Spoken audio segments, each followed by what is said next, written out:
Hey, hey, everybody. How's everybody doing today?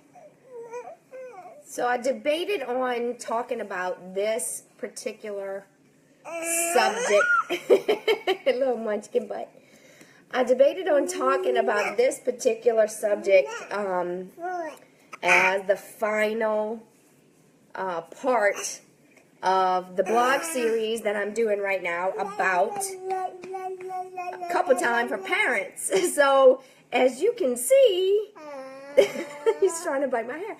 As you can see, sometimes it's very hard to get alone time by yourself, much less couple time for sexy time.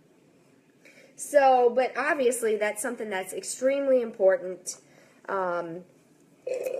to reconnect with your spouse, to not just for the physical act of it, but actually just for the intimacy and for, right, oh my gosh, Jordan, he just dumped, I'm going to post a picture in a little while, he just dumped an entire bag of chips on the floor. Yeah. It was wonderful. So, yeah, that's the topic today. When you have chaos, and when you have little wild things, and when you have big wild things always looking over your shoulder, how do you fit that in to your, yes, that would be really great.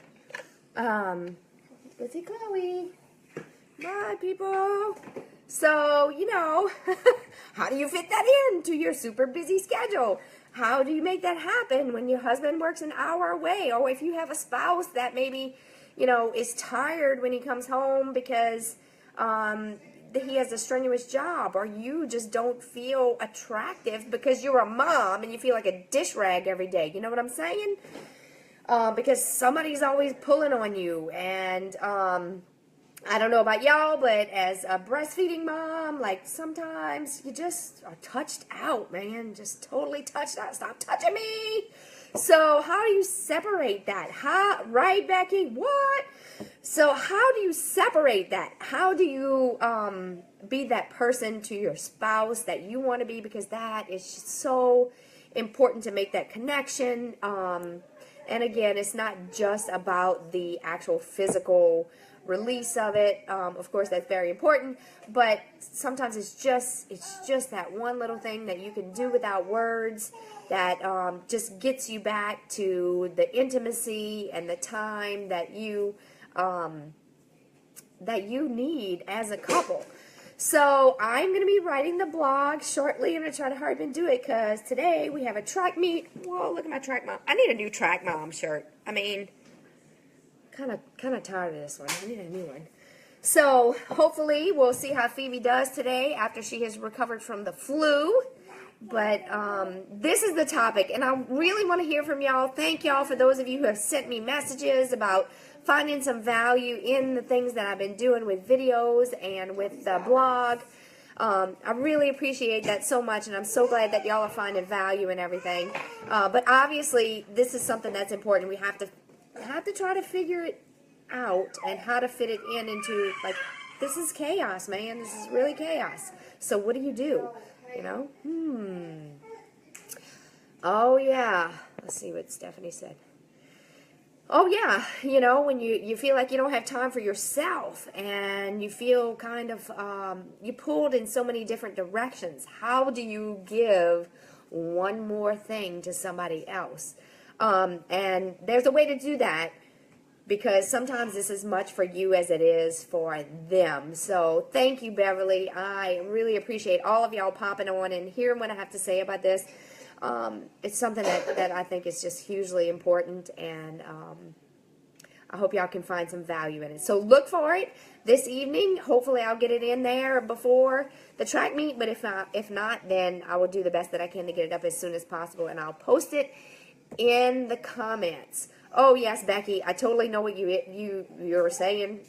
Becky says she's tired of giving, and I think that's common among moms. And I can say this for myself, especially being a nurse, being a mom and being a nurse.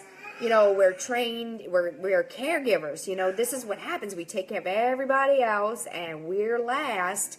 including taking care of the needs of our spouse. But it is true. It's so true. But you also have to know that this is something that you need too.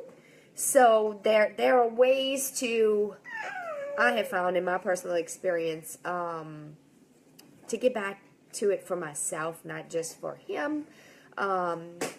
Even though it's something that's vital to a man, it's vital to us too. And we need to feel attractive, and we need to feel sexy again. And sometimes that's hard to do, especially after you're having kids, especially in the first couple months postpartum. I mean, you do not feel like it. Your hormones are out of whack.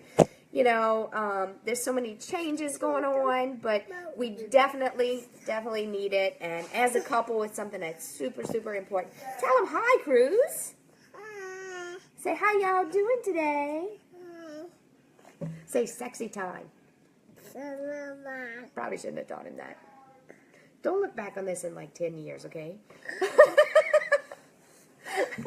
All right, little sweetheart. Tell him I'm a wild man.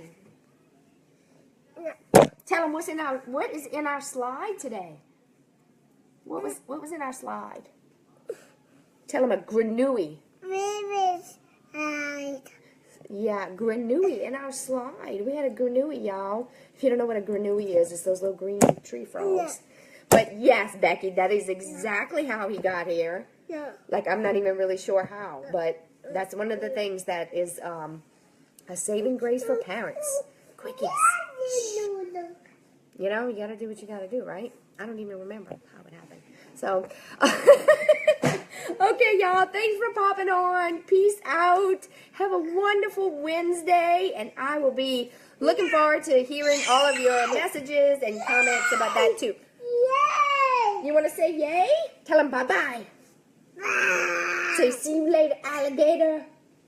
Alligator. That's right. Say, I'm one. Show them one. One. Okay, y'all. Peace out. Bye-bye. Bye.